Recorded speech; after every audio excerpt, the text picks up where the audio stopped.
कि एसपीए अंतिम रूप देने के लिए कल शाम कैबिनेट सचिव की अगुवाई में एक अहम बैठक हुई है core group of secretaries on divestment की, और उसमें चर्चा लिया गया है बिडर्स के लिए ये जो स्पेशल शेयर परचेज एग्रीमेंट है उसका मसौदा पूरी तरह से तैयार होता हुआ दिखाई देगा, और एक्सप्रेशन ऑफ इंटरेस्ट में आवेदन देने वालों को आरएफपी के साथ ड्राफ्ट एसपीए भी दिया जाएगा। तो ये फिलहाल कुछ अपडेट्स आए हैं, इस पर नजरें होनी चाहिए। तो बीपीसीएल के विनिवेश की जो गाड़ी है वो आगे बढ़ रही है जाहिर तौर पर।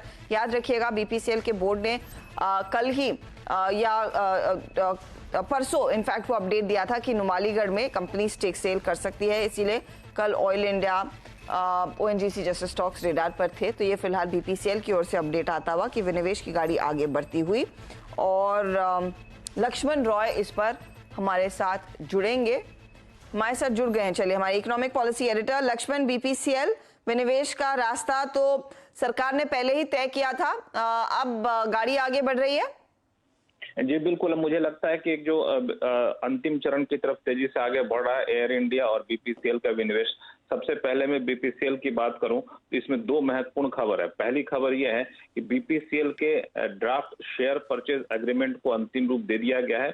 ड्राफ्ट शेयर परचेज एग्रीमेंट जो होता है वो सरकार आरएफपी के साथ सिलेक्टेड बिडर को देती है, यानी जो आवेदन आए थे एक्सप्रेशन ऑफ इंटरेस्ट में बीपीसीएल के लिए, उनमें से जो बिडर सिलेक्ट किए गए हैं उनको ये आरएफपी दिया जाएगा और साथ में ड्राफ्ट शेयर परचेज एग्रीमेंट दिया जाएगा। और इसको लेके कल शाम में सीजीडी की महत्वपूर्ण बैठक हुई। सीजीडी यानी core group of secretaries on disinvestment की महत्वपूर्ण बैठक हुई, और अब लगता है कि बीपीसीएल के जो डेटा रूम थे, जो प्लान थे, उन सबको सिलेक्टेड बिडर्स ने समीक्षा कर ली है। अब बहुत जल्द ये प्रक्रिया आगे चरण में पहुंचेगी। दूसरी खबर जो बीपीसीएल में एक महत्वपूर्ण है, जो गौर करने लायक, वो ये है कि अब तक खबर ये आ रही थी कि बीपीसीएल के एक्सप्रेशन ऑफ इंटरेस्ट में सिर्फ और सिर्फ 3 कंपनियों ने हिस्सा बोली लगाई थी, लेकिन हमारे सूत्र बता रहे हैं, विनिवेश विभाग के सूत्र, कि ऐसा नहीं है।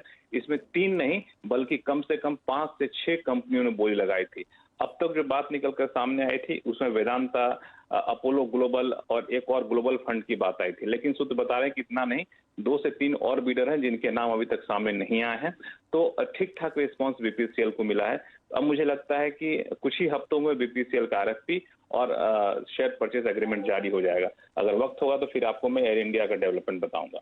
आप जी जरूर बताइए। एयर इंडिया में भी हम कई सारे नाम सुन रहे हैं कि शायद अजय सिंह जो स्पाइसजेट के प्रोमोटर हैं उन्होंने इंटरेस्ट दिखाया है, अंकुर भाटिया का नाम आ रहा था, टाटा ग्रुप का नाम आ रहा था। यहाँ पर प्रक्रिया कैसी है? बिल्कुल आपने सही कहा, यहाँ पे स्पाइसजेट के प्रोमोटर अजय सिंह, अंकुर भाटिया, टाटा का नाम आ रहा है, लेकिन यहाँ पे एक सबसे महत्वपूर्ण डेवलपमेंट ये हुआ है कि इसके लिए भी शेयर परचेज एग्रीमेंट और आरएफपी जो है उसको अंतिम रूप दिया जा चुका है।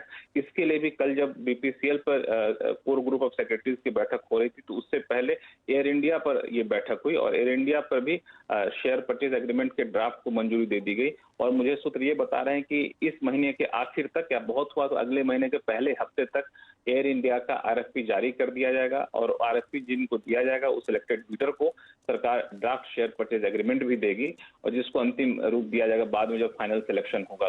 तो एयर इंडिया की तरफ भी मुझे लगता है कि काफी तेजी से कदम बढ़ रहा है, और दोनों में तुलना करें तो मुझे लगता है एयर इंडिया का विनिवेश पहले होता हुआ दिख रहा है, बीपीसीएल उसके ठीक तुरंत बाद उसके विनिवेश की प्रक्रिया पूरी होती दिख रही है। एक लाइन जोड़ूंगा, वो है कि दोनों ही ड्राफ्ट शेयर परचेज एग्रीमेंट में जो एयर इंडिया का है, बीपीसीएल का है, 3 बातों का खास जिक्र किया गया है कि आप जब ये सारा बिजनेस हमसे खरीदेंगे तो कब तक आप अपने पास इसको रखेंगे, यानी बेच नहीं सकेंगे, उसका एक लॉक इन पीरियड है।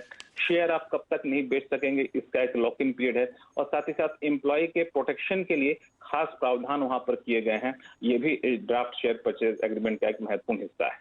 इनफैक्ट ये बहुत इंपॉर्टेंट चीजें हैं लक्ष्मण, क्योंकि एक तो कर्मचारी यूनियनों की ओर से खासतौर से एयर इंडिया में काफी ज्यादा विरोध किया जा रहा था कि एयर इंडिया को बेचा जा रहा है, और लॉक इन पीरियड इस समय अगर दोनों ही बीपीसीएल और एयर इंडिया के निवेशकों पर डाला जाता है तो इम्पोर्टेंट रहेगा कि कोई जो भी साथ आएगा इन कंपनियों के, जो भी कोई अक्वायर करेगा वो सीरियसली लेगा इन कंपनियों को, और सिर्फ एक इन्वेस्टमेंट, शॉर्ट टर्म इन्वेस्टमेंट के तौर पर नहीं देखेगा, एक टर्न अराउंड पर फिर फोकस होगा उस लॉक इन पीरियड के तहत, क्योंकि वो इन्वेस्टेड रहेंगे, जो अंग्रेजी में कहते हैं स्किन इन द गेम रहेगा उन पर्टिकुलर नए प्रमोटर्स का। शुक्रिया इस अपडेट के लिए। तो बीपीसीएल आपके सामने और like the video, subscribe to channel. Thanks.